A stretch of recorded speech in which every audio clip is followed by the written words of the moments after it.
I see it now.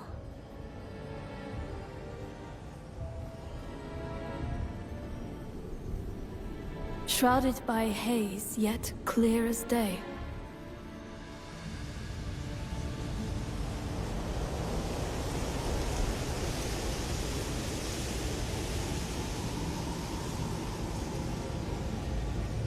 A sign of the root of all ill, of the thing we must needs slay.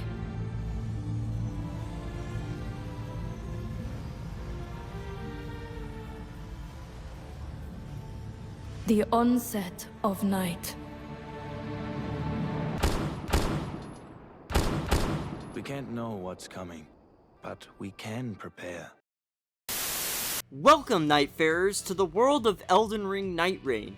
You might think that this is just another Soulsborne game in the same vein as its predecessors and namesake, but this game is actually a whole lot more than that. Unlike their previous titles, this game has the unique distinction of being a multiplayer roguelike. What that means is that instead of having a carefully crafted world to explore at your own pace, you and up to 2 other people are in a race against the clock trying to deal with whatever items and enemies the game decides to throw at you. And before you go out thinking that this is a negative, I promise you that it really isn't, because I think that the gameplay loop is just as fun as any other FromSoft title. But before I get into that, let me give you all a rundown on what you can expect beforehand. Like I mentioned previously, this is a FromSoft game, which means that there's some lore as to what's causing all of this to happen in the first place. However, it's not nearly as deep as Elden Ring's was. Essentially, you play as one of the Nightfarers, a group of heroes that was brought together by unseen forces to fight back against the primordial darkness that has swept over the lands between. These Nightfarers each specialize in specific stats and weapons while also having unique skills and abilities to each other, making who you pick be based on what style of combat and skills you prefer. Take Wilder for example. Despite being the first character you play when you start the game, he has fantastic stats that allow him to use all types of melee weapons with ease and skills that let him hit hard and move quickly against anything thrown at him.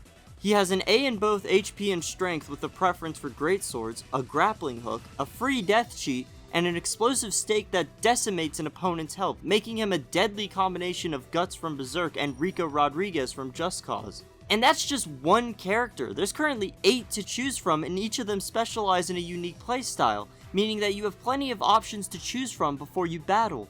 If you want to make yourself even stronger, however, you need to go to the Relics Rites altar and equip some relics.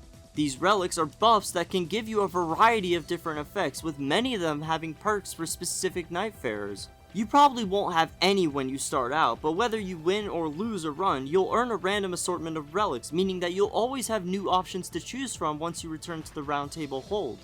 There's also guaranteed relics for each character's remembrance quests, which are personal objectives that further dive into each Nightfarer's personal stories. Now that you've picked a Nightfarer and some relics, it's time to pick a target. Currently, there are 8 regular Nightlords and 1 special Nightlord. The special Nightlord is just a more challenging version of one of the original Nightlords, so I would advise you to only attempt that when you've got some experience under your belt and some good relics to back you up. As for the other Nightlords, they're all pretty unique from each other with their own set of strengths and weaknesses. What many of you don't know, however, is that each Nightlord has their own individual resistances that aren't listed in game, such as what weapons are stronger or weaker against them, what type of damage will do more or less damage, and which of the status effects they are immune to. I'll leave a link to this picture in the description, so it's important that you take a look at it in order to see what weapons you should grab before fighting a boss. Once you've selected your character and your target, you get dropped off into Limveld, an altar version of Limgrave from Elden Ring that features a slew of foes from other realms, with many of them being familiar faces to anyone who's played the Souls games. To be frank, the primordial darkness that I mentioned earlier that caused all of this is just the in-universe explanation for why there's a lot of reused assets. After all, not only does this game feature a ton of weapons from Elden Ring and its DLC Shadow of the Erdtree, but it also features many of its bosses and a few returning bosses from Dark Souls 1, 2, and 3. However, do not take this as a sign of bad quality, as this game still features the same core gameplay as previous Soulsborne's titles, especially Elden Ring's. The major difference between this and Elden Ring, however, is the pacing. Not only is your loot random, but your map layout changes as well. Each time you load in, your map will feature different enemies, structures, and in some cases, entire sections of the map. On top of that, there's also the Nightreign, which is quite literally a Fortnite-styled storm that closes in on the map after a specific amount of time each day, meaning that you have to be quick in order to get the best possible chances of success. Speaking of days, your time in Limveld is split into 3 days, with the final day being dedicated for the target you selected. This means that you have 2 days to gather items and level up, and since the circle will slowly close in on you as the game progresses, it's important to know what you should go for in each run.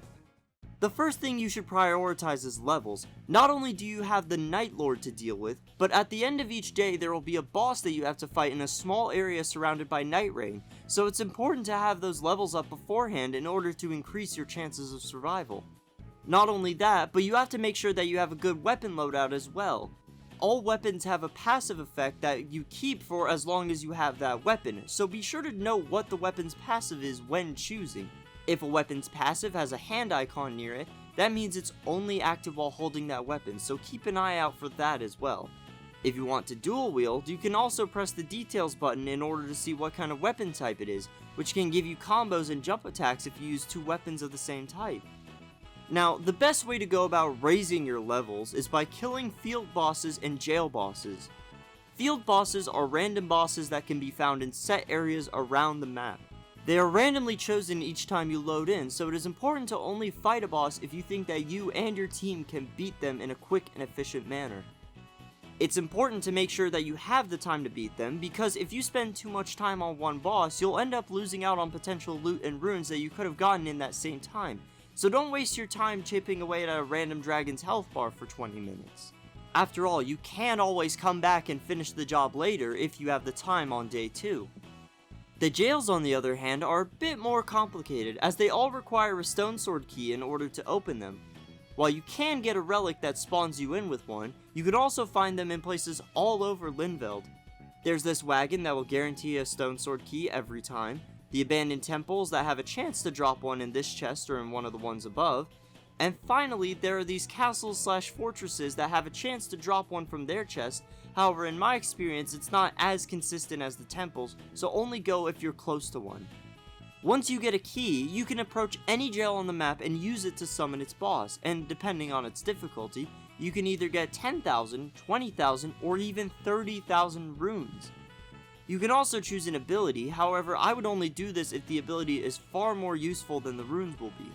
Depending on whether or not it's day 1 or 2, the jail boss's health will also be cut down in order to make it easier on you, so try to do as many of them as you can on day 1 for the best results. Next, there's the central castle. This is the most important POI on the map in my opinion, as this is where you can usually get the best loot. However, its residents can either make or break a run depending on what spawns. On top of the castle walls, you will see one of 3 potential enemies. These are the trolls, the banished knights, and the crucible knights. The trolls are the worst possible option, as they not only drop the least amount of runes, but their placement makes it to where they can do their best LeBron impression and chuck a flaming pot at you even while you're fighting another troll on the other side of the castle.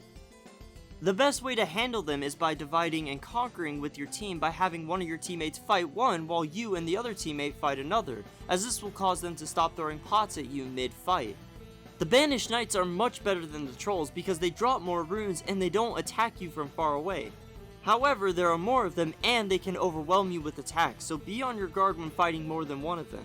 Finally, there's the crucible knights. These guys drop the most runes, however they are much tankier than the banished knights and they hit much harder, so it's important that you keep your guard up even when fighting just one of them. Once you clear out these guys, you're going to want to check the basement to see what boss is hiding out down there.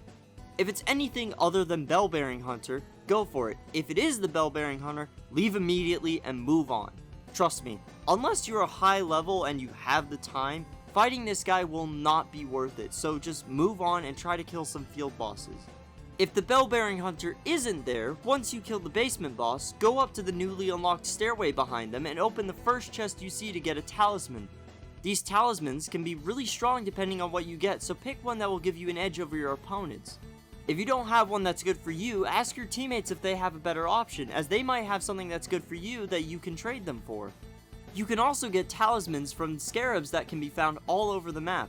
While you can discover their location by reading the maps found in castles and forts, you can also hear them out by the distinct noise they make, so be sure to grab one if you hear one nearby.